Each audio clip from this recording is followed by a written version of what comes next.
आज हम पढ़ने वाले हैं एक्सरसाइज 3.1 का क्वेश्चन थर्ड। तो सबसे पहले हम एक बार इसका क्वेश्चन पढ़ लेते हैं। The cost of 2 kg of apple and 1 kg of grapes on a day was found to be 160 rupees. After a month, the cost of 4 kg of apple and 2 kg of grapes is 300 rupees. Represent the situation algebraically and graphically. अब मुझे पता है कि हमारे कुछ होशियार बच्चों को ये इंग्लिश में समझ में नहीं आया होगा। इनका इंग्लिश से दूर दूर का रिश्ता है, तो इसीलिए हिंदी में भी समझा देता हूँ। 2 kg एप्पल और 1 kg ग्रेप्स का कीमत है 160 रुपीज़। तो फिर कुछ महीनों बाद वही 4 kg एप्पल और 2 kg ग्रेप्स का कीमत हो जाता है 300 रुपये। ठीक है, तो हमें इसी चीज़ को अलजेब्रिकली और ग्राफिकली रिप्रेजेंट करना है। क्वेश्चन सॉल्व करने से पहले सबसे पहले लिख लेते हैं let the cost of 1 kg apple equals to x और let the cost of 1 kg grapes equals to y। ये हमने लेट कर लिया है क्योंकि हमें क्वेश्चन में बताया नहीं गया है कि 1 kg एप्पल का कितना कॉस्ट होगा और 1 kg ग्रेप्स का कितना कॉस्ट होगा। तो फिर अब फर्स्ट कंडीशन के अकॉर्डिंग हमने 2 kg एप्पल और 1 kg ग्रेप्स ख़रीदा है, तो 2 kg एप्पल का कॉस्ट कितना होगा। 1 kg एप्पल का कॉस्ट है x रुपीज़, तो 2 kg एप्पल का कॉस्ट होगा 2x। और फिर 1 kg ग्रेप्स का कॉस्ट हमें दे रखा है y है। अब इन दोनों को प्लस करने पे हमें 160 रुपीज़ मिलता है, मतलब बनते हैं हमारे। तो फिर ये बन गया हमारा फर्स्ट इक्वेशन। और सेकंड इक्वेशन आप बनाते हैं। सेकंड कंडीशन में हमें बताया गया है कि 4 kg एप्पल हैं और 2 kg ग्रेप्स हैं, तो 4 kg एप्पल का कॉस्ट होगा 4x और 2 kg ग्रेप्स का कॉस्ट होगा 2y। ये हमारा बन गया सेकंड इक्वेशन।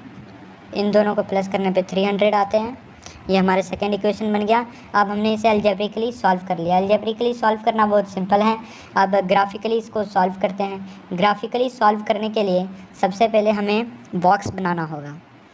अब जैसा जैसा मैं करते जाता हूँ वैसा वैसा करते जाइएगा। घर वालों के जूते चप्पल नहीं खाने हैं तो शांति से पढ़िए, नौटंकी नहीं कीजिए। तो ग्राफिकली सॉल्व करना ऐसे स्टार्ट करते हैं। तो सबसे पहले हमने इसे एक बॉक्स बना लिया और 2 इक्वेशन हैं, तो फिर दोनों के अलग अलग बॉक्स बनेंगे। एक इक्वेशन का 2 या 2 से ज़्यादा आप सॉल्व कर सकते हैं, लेकिन 2 से ही काम हो जाता है, तो फिर 2 ही करेंगे हम इसका सॉल्व। तो फिर सॉल्व करते हैं फर्स्ट इक्वेशन का। सबसे पहले आप जो बॉक्स दिख रहा है, हमें x का वैल्यू या y का वैल्यू दोनों में से कुछ भी, किसी का वैल्यू भी कुछ भी हम लेट कर सकते हैं। तो मैं लेट कर लेता हूँ 30। आप कुछ भी लेट कर सकते हैं x या y में से, 10, 20, 30 कुछ भी लेट कर सकते हैं। तो मैंने x का वैल्यू 30 लिया, तो फिर यहाँ पे भी 30 लिख देते हैं और y इक्वल्स टू 160। अब इसको सॉल्व करते हैं और ये 60 उधर जाके माइनस का 60 बन जाएगा, माइनस हो जाएगा और फिर y का वैल्यू आ जाएगा 100। तो y का वैल्यू हमारा 100 आ गया। हम इसे यहाँ पे लिख देते हैं। अब हमें इसका इसी फर्स्ट इक्वेशन का एक और सॉल्व करना है। तो अब हम एक बार तो इसको सॉल्व कर दिया, अब दूसरी बार भी सॉल्व करते हैं। नीचे कर देते हैं सॉल्व। 2x इक्वेशन लिखें। अब हमें वापस से कुछ भी लेट करना है। इस बार मैं लेट कर लेता हूँ 60 लेट कर लेता हूँ। नोटबुक थोड़ा टेढ़ा हो गया। 60 प्लस अब होगा 120 प्लस y इक्वल्स टू 160। 120 उधर जाके माइनस का 120 हो जाएगा, तो फिर भेज देते हैं उसको। y इक्वल्स टू 40 हो जाएगा। अब ये y इक्वल्स टू 40 आया है, इसको भी यहाँ पे लिख देते हैं। अब हमने जैसे ही फर्स्ट इक्वेशन का सॉल्व किया है वैसे ही हमें सेकंड इक्वेशन का भी ऐसे ही इसी पूरे मेथड से सॉल्व करना है। तो सेकंड इक्वेशन का भी सॉल्व करते हैं। अब हमने जैसे फर्स्ट इक्वेशन का सॉल्व किया है वैसे ही हमें सेकंड इक्वेशन भी सॉल्व करना है। तो फिर उस सेकंड इक्वेशन के लिए भी पहले बॉक्स बना लेते हैं। बॉक्स बना लेते हैं। सभी इक्वेशन आप कोई भी क्वेश्चन करें सब ग्राफिकली अगर सॉल्व करना हो तो मतलब बॉक्स हमें बनाना ही बनाना है। तो बॉक्स बना लिया, उसके बाद सेकंड इक्वेशन लिख लेते हैं। सेकंड इक्वेशन है हमारा 4x + 2y = 300। और फिर हमने इतना करने के बाद हमें कुछ भी वैल्यू पुट करना है। अब मैं इसमें कर लेता हूँ 50, x के बदले 50 पुट कर रहा हूँ। आप कुछ भी पुट कर सकते हैं, आपका जो मर्जी, सभी से आंसर सेम मतलब सही आएगा। तो 50 पुट कर दिया, इसको सॉल्व करते हैं। अब 200, अब ये 200 दूसरी तरफ जाएगा तो माइनस का 200 बन जाएगा और माइनस करने पे 100 होगा। अब ये देखिए ये 2 है इधर मल्टीप्लाई में y के साथ और दूसरी तरफ जाएगा तो डिवाइड में हो जाएगा, मतलब सब कुछ उल्टा हो जाता है। प्लस इधर रहेगा तो दूसरी तरफ जाएगा तो माइनस, माइनस रहेगा इधर तो दूसरी तरफ जाएगा तो प्लस। इधर मल्टीप्लाई में था 2, दूसरी तरफ जाएगा तो डिवाइड में, सब कुछ उल्टा हो जाता है। डिवाइड करने के बाद 50 आएगा तो y का वैल्यू 50 आ गया। तो अब हम यहाँ पे पुट कर देते हैं, y का वैल्यू भी 50 आ गया। अब जैसे हमने पहले एक इक्वेशन के 2 सॉल्यूशन बनाए हैं, उसी तरह हमें इस इक्वेशन के भी 2 सॉल्यूशन बनाने हैं। तो बनाते हैं इसका दूसरा सॉल्यूशन। हमें इक्वेशन मतलब हमेशा लिखना है सबसे पहले, वरना मार्क्स कट जाएंगे।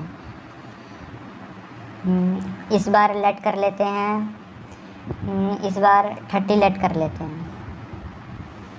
30 लेट कर लिया। अब पुट कर देते हैं x के बदले 30। आप y में भी कुछ भी लेट कर सकते हैं। तो इसको सॉल्व करते हैं। अब 120 + 2y = 300 = 2y। अब ये 120 प्लस में है, इधर दूसरी तरफ जाएगा तो माइनस में हो जाएगा। 2y माइनस करने पे आएगा हमारा 180। अब इधर मल्टीप्लाई में है 2, दूसरी तरफ जाएगा तो डिवाइड में हो जाएगा 180 के साथ। तो डिवाइड करने पे आएगा 90। तो y का वैल्यू हमारा आया 90। अब हम इसमें पुट कर देते हैं। अब हमने सब कुछ कर लिया, ग्राफिकली का मतलब 95% सॉल्व हो गया। अब हमें बस इसको ग्राफ पे दिखा देना है। तो आइए ग्राफ पे भी आप दिखाई देते हैं। तो आइए अब हम इसे ग्राफिकली सॉल्व कर देते हैं। ये हमने जो बॉक्स में सॉल्यूशन निकालने हैं उसी को हमें अब इसमें पुट कर देना है। तो फिर आइए पुट करते हैं।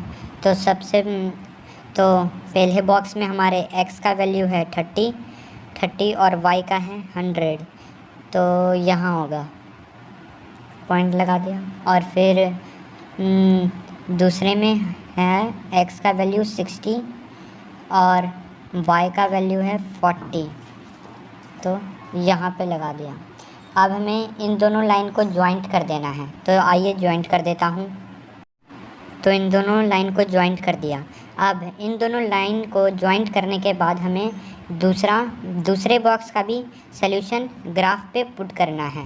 तो दूसरे बॉक्स का सॉल्यूशन भी ग्राफ पे पुट करते हैं। अब में x का वैल्यू है 50 और y का वैल्यू है 50, y का वैल्यू भी 50 है, दोनों का 50-50।